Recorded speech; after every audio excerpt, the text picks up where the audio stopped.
Thank you, Greg. Thank you, Mike. So, the paperless agenda in the NHS, and we've had this conversation a number of times, I know, but it's not just about the technology. It's really about doctors having more time with patients. It's about sharing information between colleagues because that's safer. It means not having to wait for the patient notes. It means communicating faster, running more efficient clinics, making sure patient details are accurate, and where data is captured once only, and where documents can be produced in real time. Really, the agenda is about making sure and ensuring the patient comes first. So, what has driven us to this point in time where we consider this to be so important? Well, there are a whole range of different strands of activity that have led us to this point, but a report or an article, a piece of research last year, at the end of last year, was about what do clinicians, nurses, doctors actually do. And this particular piece said that 61% of nurses still use handwritten notes, charts, verbal communication to share patient details. That's probably the least safe way to share information about a patient, but we do it every day. So how do we actually get to this intelligent document that everyone can see at any one time in the process of looking after patients?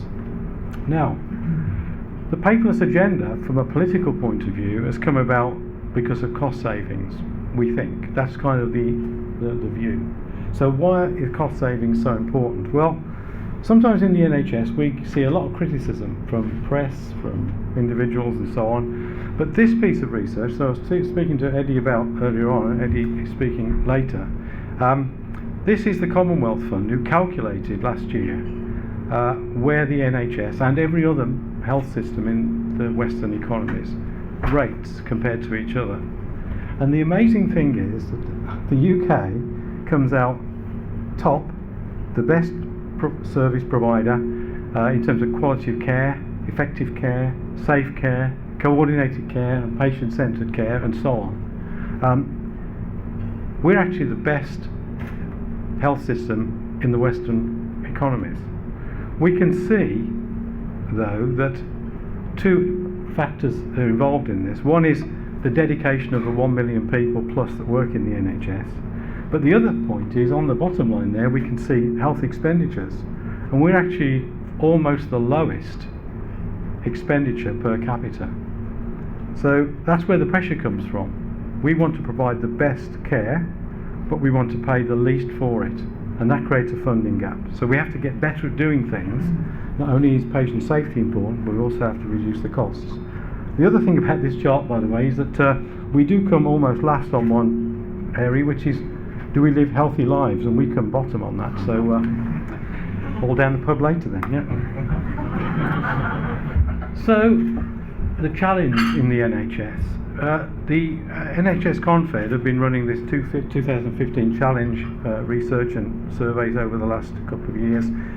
NHS leaders do understand, 51% understand and agree that the NHS needs to make large-scale changes. That still leaves quite a number that maybe are not pushing quite as hard on that. But the pressure is from a number of sources. Certainly our expenditure is going up in real terms, even though our funding is not always keeping pace with that. And we do see hospitals end up in deficit most years. So how do we do this? Well, the same NHS Confed surveys have shown that leaders in the NHS do understand the need to collaborate. This is a key factor. Collaboration operates on a number of levels. It can operate on a technology level, a back office services level, a management level, but most importantly it needs to operate at the front line with patient information, because that's where a lot of our costs lie. So hence these are the strands that bring us together today. From a Winscribe point of view, we observe a large number of trusts, and we started to build benchmark studies to show the comparatives between different sites. But these are the pressures that we see. There are cost pressures because of the need for cost reduction. We see all the information governance, patient safety, patient experience pressures, which is to do with how do we, these things are very time consuming, how do we get efficient documents, and so on. And then there's the whole issue of flexible working. 7-day working has been discussed and is implemented in many areas, not everywhere, but the idea is to use the resources more effectively. But to do that, our doctors and clinicians need to have access to documents from almost anywhere. They need to be mobile, they need to be working with tablets, they need to be actually in control the access to the data that they need. And so we see a number of technologies, a number of things we're going to speak about today, helping us with these underlying problems. We're going to be talking about speech enablement of EPRs so that we can capture clinical notes, other notes, as well as clinic letters, as well as discharge notes and those sort of documents. We're going to talk about how speech recognition can change that. If we get good at it, we can capture information very quickly. I speak to doctors all the time in clinics who tell me they get 15 seconds per patient to create the clinic letter. That's an amazingly small amount of time to communicate sometimes a large amount of information with colleagues. We're going to be speaking more about Winscribe text, the medical author that Greg just showed one of our latest screens there.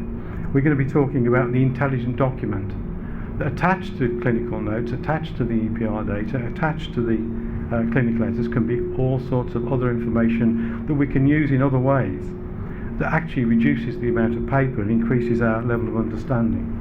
We're going to be talking about integrations, and here's an example.